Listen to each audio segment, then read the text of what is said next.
What up, guys? Welcome back to episode number 29 today of the Road to Glory career mode. Nearly said something else then. Today, there's going to be a double upload. My player career mode at 4 and Road to Glory career mode at 6. So smash the like button for double uploads. We all love them. We all enjoy them as well. I just want to say as well, before we start today's episode, I am going to be trying my hardest to get through this season as fast as possible. I feel if I sim the games, we'll still be able to get the right results in order to get out of the championship. I understand completely that sim games are not fun to watch, but think of it this way, guys. In theory, if I was to play every single remaining game of this window, or this season, 20 games left, if I was to play all 20 of those on average at 10 minutes per game, that's a lot of minutes, you know, like that's what, 200 minutes of FIFA, and let's just say, I don't really have that long length of time, you know, 200 minutes is like 3 hours and 20 minutes if my maths is correct. So that requires me to sit down and play another 3 hours and 20 minutes of FIFA, not including the time it takes me to edit those games and get them out as episodes. So hopefully you understand why I sim games in that aspect of it. Alongside working full-time, it gets kind of, time-consuming, let's call it, and just put it in that percent. But I understand as well it's not enjoyable to watch sim games all the time. So I do try to play as many as I can, but if I feel like I'm going to get a result in a certain game, that's the only reason why I sim it, because it saves me time and also we'll be able to get the result anyway without me requiring to play it. On top of that, I keep seeing the Donny's comment, don't worry, next season when we get to the Premier League, I have a little bit more money and he's completed his first full season over at his new club. I am going to try my hardest to sign him. I think he'll be a really good addition to the side. It just matters how much they're going to want for the forward. So I am going to try my hardest to make that signing happen for the Premier League next season, and I've seen the comment before, and I will take full note of it. But we might have a new series dropping on the channel soon, so make sure you stay tuned for that. I'm really excited if it does come out. I've got no guarantees at the moment. I'm just working on it to see if it's going to actually work. It is quite complex, it is quite different to what I normally do, which is the reason why it might not, but hopefully it will anyway. So, the first game came up against Leeds here at Ellen Road, and as you know, I'm from Leeds myself. I know this can be a tough place to come, but Crew, the way they're playing, should be no problem for them, right? 18 minutes in, Devante Cole's header makes it 1-0 to the away side, and it wasn't a great header, to be honest. He didn't really know too much about it. His header coming off the post and going in, but I'll take that, you know, because last time we played against Leeds, they scored two very, let's call it, ridiculous goals in the game. So I was happy to come here and just kind of calm the nerves, getting the early goal there. And we made it 2 not long after. Brereton gets a nice turn, tries to shoot. His initial effort's blocked, but then it falls back to him. And that's the type of form he's in right now, because that was a sensational strike from Ben Brereton, and that is the reason why Leeds were 2-0 down in this game. Honestly, whatever it seems like Ben Brereton is touching at the moment, he's just turning into goals. That's his 20th goal or 21st goal of the season so far. And it's just crazy, man. He is on such a good season at the moment. We might struggle to keep him. But then again, if we do struggle to keep him, we get the right offer in for him, I could easily replace him with Donny's. So there is that. Sorry, that was his 19th goal. My bad. But anyway, still, 19 for the season inside 27 games. That's pretty good, you know? So I'm hoping if a team does want to take him off our hands that they're willing to pay the big bucks for him, because I don't want to let him go for cheap. So if a team does want him, they're going to have to pay us a fair bit of money in order to take him away from this club. But as we got continued into the second half, it was the next goal. Reece Nelson on the score sheet, who hasn't really made that much of an impact since his signing from Arsenal for that £9 million or whatever it was that we signed him for after losing, of course, Frank Voss. But you know what? I still feel like he's going to become an important player for the series. A decent finish there, just passed it past the goalkeeper. And at that point, he'd already committed himself that he couldn't get down quick enough to make the save. And we led by 3-0. And I'm hoping, as I say, that in the future, Reece Nelson's going to become an important part of this Crew Alexandra side. But Ben Brereton was the man to assist that goal there as well, which was just crazy. I looked at him and I thought, what on earth have you taken in your Weetabix this morning, Ben? Because you got an assist there and then that screamer earlier on. But Leeds, last 15 minutes, became very nervous because Cooper goes down in the box under the challenge of McDonald. It was a definite penalty. Whether or not it's a red card, it can be debated. I feel like it was. You know, in no certain terms, he was the last man, and probably Cooper was going to at least hit the target with his effort, maybe even score to make it 3-1. So there wasn't really too much referee could have done differently about that one, but it does mean that with 15 minutes to play, Leeds have a potential return into the match in the form of a penalty, but we are now also going to complete this game out with 10 men. Samuel Size to step up for the home side.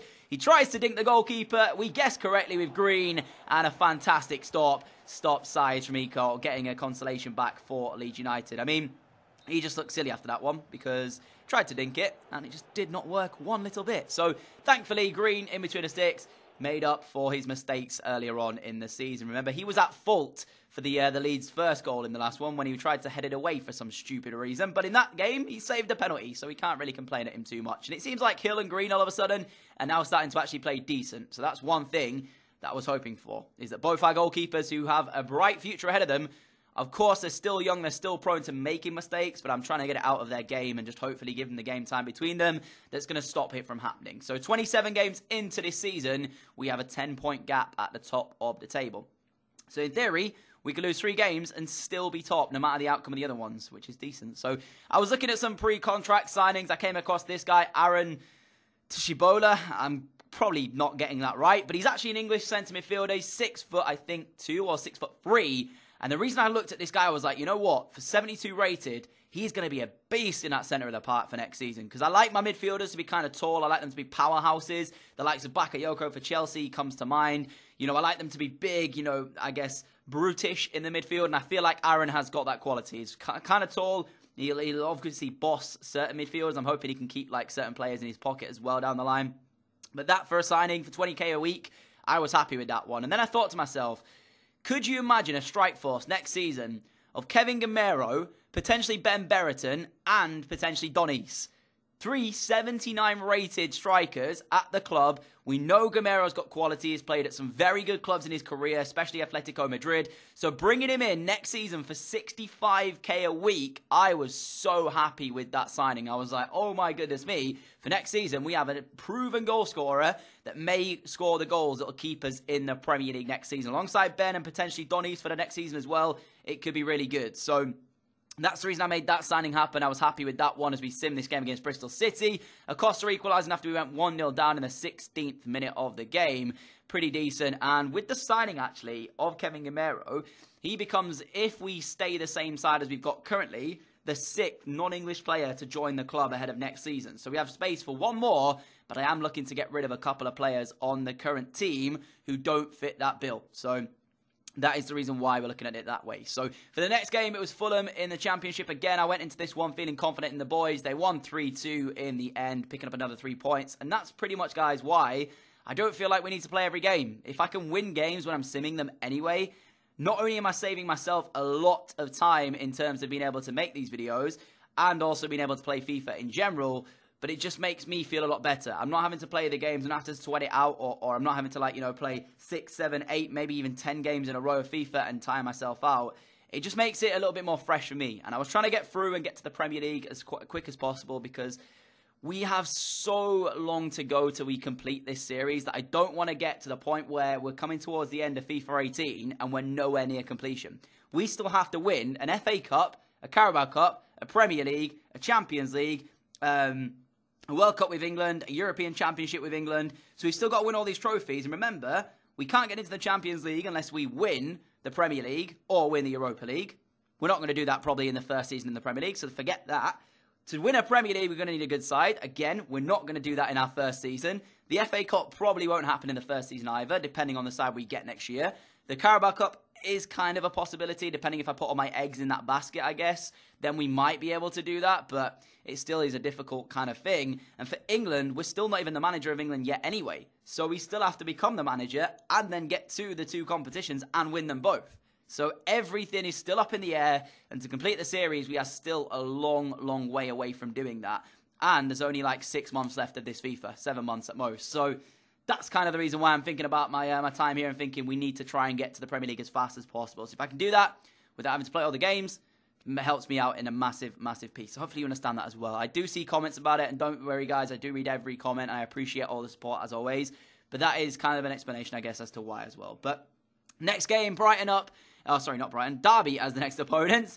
This one is a bit tough because Derby at the time, I always think to myself, Derby are a tough side to play against, especially at home. They play quite well and they're kind of hard to break down. But Rose hits an unbelievable effort there in the first couple of minutes of this one that comes back off the woodwork. And genuinely, for a second, I was thinking that's in the back of the net, but it wasn't meant to be. Hakib here, one-on-one with the defender, uses the fake shot to his advantage, gets past him, takes his strike, and a brilliant save from Carson in between the Derby sticks stops us going 1-0 up. And let me say this. Carson was on a mission in this game to make sure he kept his clean sheet. 62 minutes in, Derby on the attack. It is given away by Acosta, who maybe fouled his man there, but nothing given from the referee. Hakeem continuing on the attacking pressure from us. He's got Kinsella making the run through the middle. He uses that to his advantage to actually get past the defender, rides that challenge there, and again, Carson makes a fantastic stop. I have no idea how we weren't leading this game. Acosta's, I guess, short corner whipped in. Once again, Carson doing the business for Derby. So really, he wanted this clean sheet from the game. And you can't really blame him because he had a fantastic afternoon all day long. So as we were coming towards the close, 74 minutes in, Dominic Iorfa's great cross whipped in. Won by Hakeem, flicked down towards Ben Brereton, unmarked in the middle of the box. And he gave us the lead. It felt so bad on Carson. He did everything he could to keep his side in this game, and the lack of concentration with 15 minutes remaining. Brereton not picked up. It's a great knockdown from Hakeem, sending it straight towards our top scorer, and he makes it 1-0 to the club. He's not going to miss it when he's in that sort of position. You can't give him that time and space like they did. I felt bad for Carson. Didn't really feel bad for the Derby defenders, though, because I felt like we could have been winning this one already had it have not been for the heroics of Carson. So I'm happy to just kind of get that goal. And 2 minutes from time, Brereton to Kinsella. Kinsella sees the run of Cole. Devante Cole through on goal. Lovely little cutback. Gets his effort away. Cleared off the line by Pierce. And it just was not meant to be here as we tried to find it. Couldn't do it. But ultimately, we still came away with the 3 points as well. 1-0 victory here. Happy days from us. We played unbelievably all afternoon long. As I said, match facts-wise, we kind of controlled the game. Had it not been for Carson, we would have come away with a bigger win than just a 1-0 lead there. He made 5 saves in the day. A very good performance from him. He needs to give himself a pat on the back there, and so does the rest of his teammates. As for the defence, not fantastic from Derby. But anyway, it happens sometimes. You can see the rest of the results there on the screen. And pretty much at this point, I'm just feeling really confident. Ipswich are the team sat in second. They won against Birmingham, so the gap is still 10 points. But, like, we are just dominating this division right now. And Martin as well growing pretty nicely to a 69 rated centre forward. Remember, he is our scout future star from the England setup. And he's got a 4-star weak foot, 5-star skill move. So I can't wait to get him involved in some first team action. Potentially for the future, he's going to be an absolute beast. But I forgot, guys, that even with the window closed in this year's FIFA, you can still make signings. And Aidan Flint hadn't accepted a contract at his current club, Bristol City. So I decided, you know what? Let's go into this one and let's make a deal happen for him. I had $69,000 to work with in the wage budget. He initially wanted a little bit too much, so I countered this, removed the bonus of the appearances, and I think I bumped up the wage slightly to $55K and just said, if you accept that, then that is what I'm prepared to give you. And in the end, it wasn't ideal for him, but he said he will join us here at Crew ahead of next season. So Aidan Flint joins us for the Premier League campaign next year, or looking like the Premier League campaign next year.